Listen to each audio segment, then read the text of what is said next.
last week's 5-day battle between Israel and the Palestinian Islamic Jihad terror group saw over 1,400 rockets fired indiscriminately into Israeli territory from the Gaza Strip. Now, the Iron Dome air defense system managed to intercept about 430 short-range projectiles that were headed towards populated areas with a 95% success rate. And the David's sling system, which intercepts medium-range missiles, also successfully shot down 2 mortars in its first ever successful operational use. Now, it was because of these extremely well-developed and precise defense mechanisms that only 2 people were killed in Israel and less than 100 were injured, because without them, it can really only be assumed that there could have been hundreds of deaths, if not more. So what would happen if they were to stop working? Well, hackers believed to be linked to Russia and Iran made unsuccessful attempts to sabotage Israeli rocket alert applications during a bout of violence with Gazan terrorists earlier this month.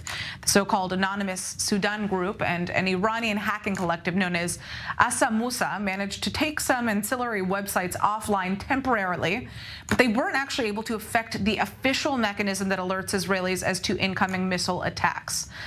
But the truth is that this has highlighted a growing threat for Israel about what kind of damage hackers could do to its defense systems.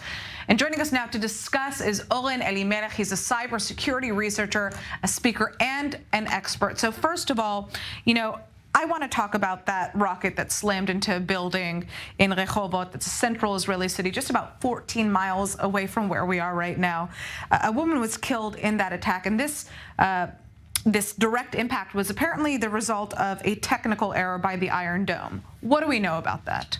So first, thank you for having me.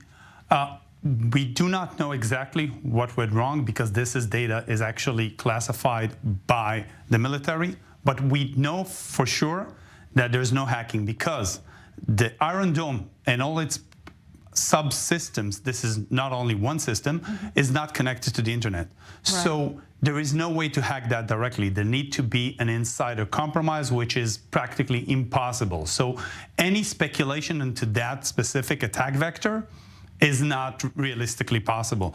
But as in any system, there can be an IT problem. But definitely, the Iron Dome protects our life. Think about our life a few years back when we didn't have the Iron Dome. And definitely that percentage of more than 95% is amazing. Of course, there can be an IT problem in any field. We're so reliant today in our life about IT. Right. So things can go wrong.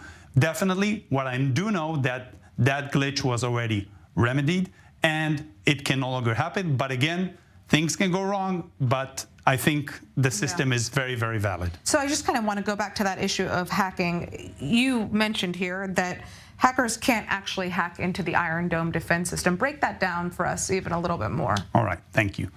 The Iron Dome is not connected directly to the internet. Those attack groups, okay, those threat actors, whether that Asa Musa, which in Persian is Moses staff, and Anonymous Sudan, which is not actually Sudanese, they're Russianly sponsored, involved with Iran, so they mostly hack systems that are connected to the internet. Right. There's no way to hack a system which is offline. The system is totally segmented, separated, not connected directly to the internet. So that is impossible to hack that directly. Now, Anonymous Sudan, Moses Staff, Asa Musa, and other groups attack systems that are connected to the internet. Right. If we go back exactly 1 year earlier, 2022, June, that group, Anonymous Sudan, Asa Musa, okay, attacked system in Elat and Jerusalem, alert system, and actually created a false alert, notifying people go to shelter. There was alarm all over Elat and Jerusalem. Right. And just recently, the 2nd of May, what they did, they hacked the system that are on my mobile. Your mobile, everybody's mobile. We're so dependent about that application, whether that's Kumta, Red Alert, and other systems. Those systems are totally private. They're not connected to the government, not to the military, anything. These are simple system application, and they were attacked by a simple attack called denial of service, DDoS, which they create a false traffic to make that system go down. There's no actual damage, it's just it's not available. If it's not available, you don't know there's an actually projectile coming your way. Right.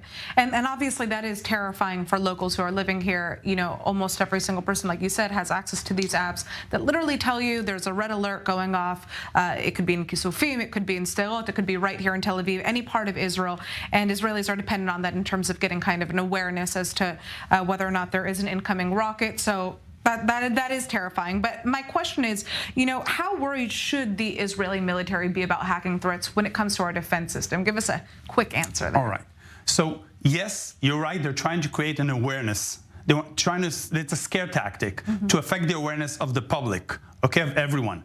But the military is more than aware, more than prudent and agile in protecting its system. The military has its own defense unit.